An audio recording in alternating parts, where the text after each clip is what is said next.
with this Galamsey crisis based on mining sites in Ghana, especially on the perpetration of serious organized crime, SOC, involving the use of highly sophisticated weapons, explosives, kidnapping and trafficking of weapons and people, is a scenario reminiscent of the Sierra Leone diamonds that actually ignited the civil war in the country, because hoodlums, gangs, criminals, and rebels took control of diamond sites and used the proceeds from the diamond trade to fuel a civil war in that country.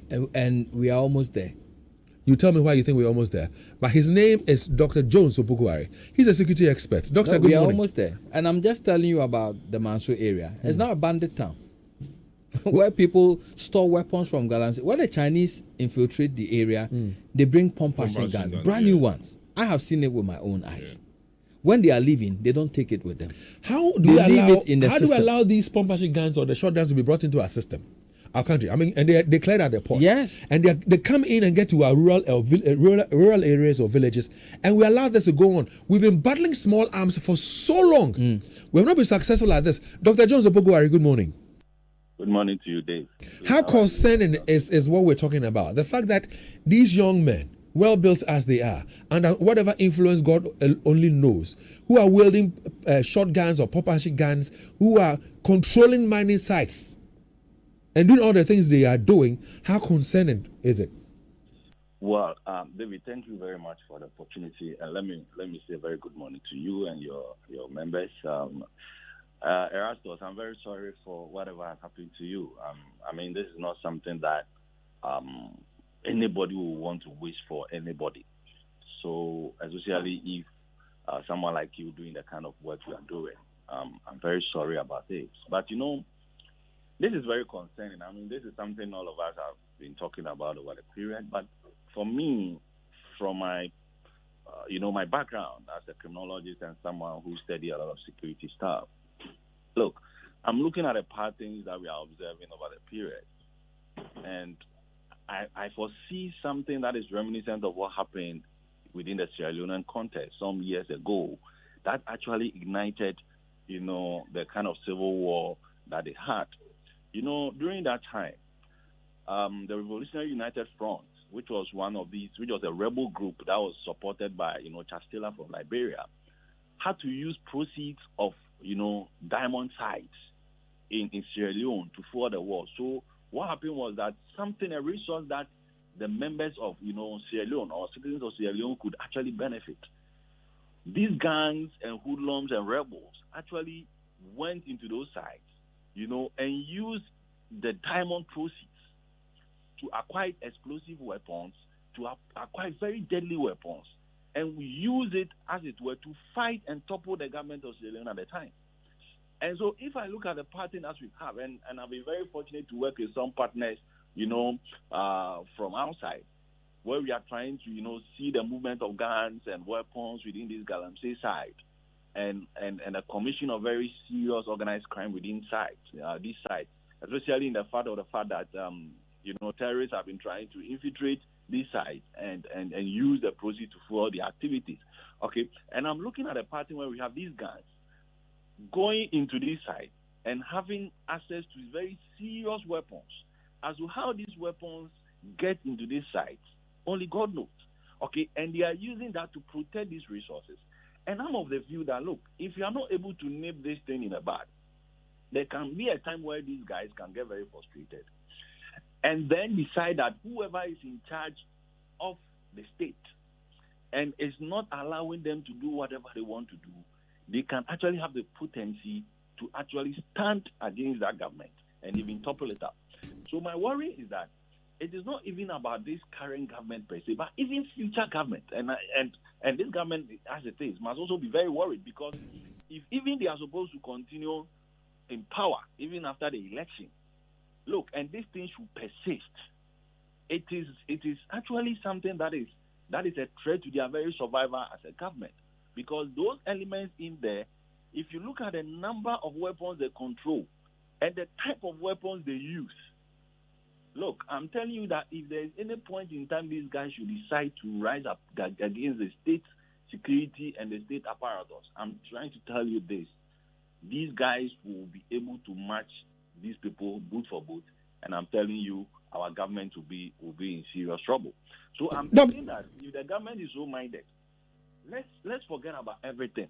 Look, let's forget about. Let's go in there and deal with that issue of guns, and especially the fact that we have these guns who have considered themselves as hoodlums and using these sophisticated weapons to control, the gold resources within those areas. Doc, my concern and fear and worry has to do with the fact that over the years, we've been battling the issue of small arms in wrong hands. As to how they get into the country and how they are able to be, transported to these places where it gets into these wrong hands, we have not been able to check it. Now, as we speak, more of these guns are getting into our country through these Chinese people. And Erasmus just mentioned a while ago that even when the Chinese are leaving, they leave, but they leave the guns behind. Yes. Question I have for you is this. Can't we manage properly how these guns get into our country? And can we really get down to the grounds and then fish out people who have these guns and retrieve them? And over the years, we try to say to people, for example, okay, so bring a gun and we'll give you some kind of whatever it is we give them. Yeah. Looking at the situation we have on hand right now, can we really deal well with small arms in our country? Yes, we can deal with it because, so far as I know, these guns that these guys are using, these are not locally manufactured guns. I mean, if your Erasmus will tell you what he saw, these are not guns. And based on the evidence that we also have based on our project, these are not guns that are locally manufactured. These are actually foreign guns. Okay, and as I know, guns that are imported have serial numbers. They have codes that we can actually use to track them. So as to why we are not able to do that, that is what worries me. And then it gives me a certain impression of some form of state complicity in even the movement of these guns. Okay, so for me, it is something we can do. The fact is that we are not ready as a people to do that. When you say state complicity, expatiate further for me. Is it to say that the state is sponsoring this or what? So somebody in power is sponsoring this? Explain that for me. Look, if you look at what some of these guys said to Erasmus, our government is in power. We can do whatever we like. Okay? If somebody should come up with this kind of words, it means that the person is deriving a certain source of authority or authority from a certain source that is so broader than what any of us can imagine.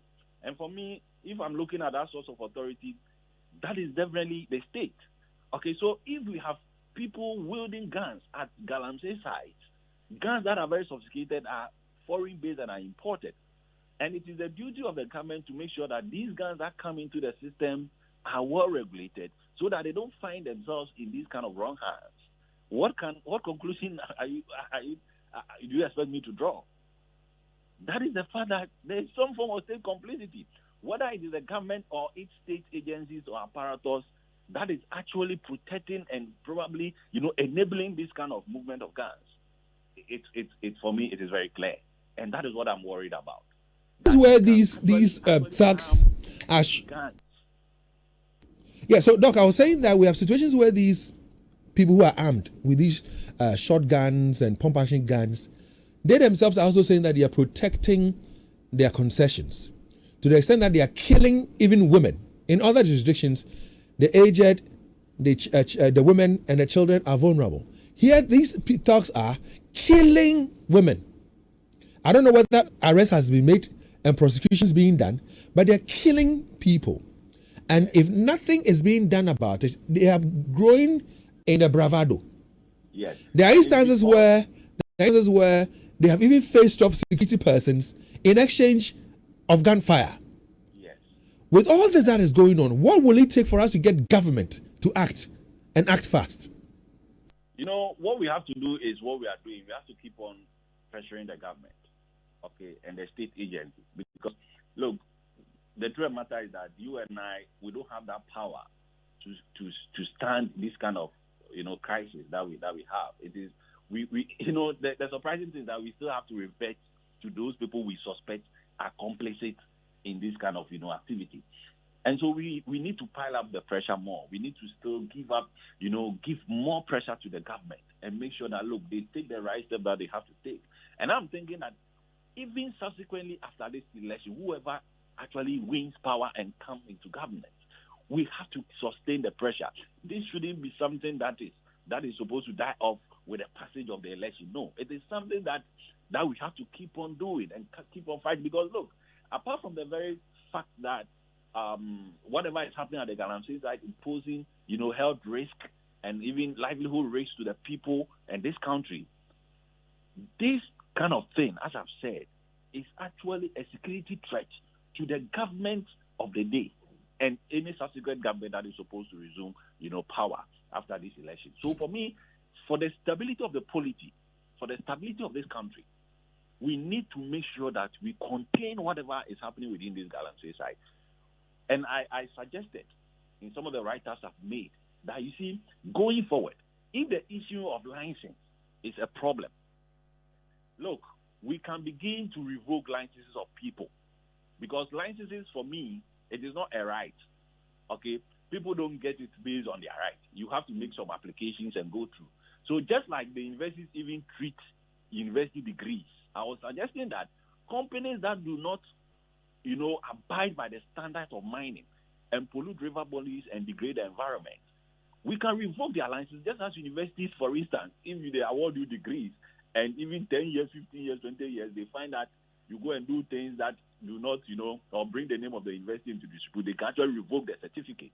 We should be able to also revoke licenses. So, for instance, what that company that operated in the area Erasmus went, the first thing I was expecting is that apart from the arresting the owners of that entity and those hoodlums, we should proceed to revoke their licenses and make sure that we don't allow such organization or entity to continue mining and posing a security threat to the citizens in those areas. So, look, what we have to do is to sustain the pressure. It shouldn't end even after the election or right after the election. It should continue and continue till we are able to bring this thing, down and make sure that everybody, whether as community members, whether as citizens of this country, we are much safer. About elections, I'm not going to do politics here, but I'm just imagining something.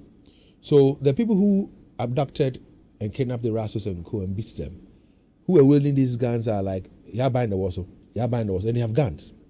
And we know the high stakes involved in this year's elections. And so if somebody decides that I have some gun and there's, an election going on somewhere, they want to go do something silly, they are well armed. Exactly. And they can easily do it.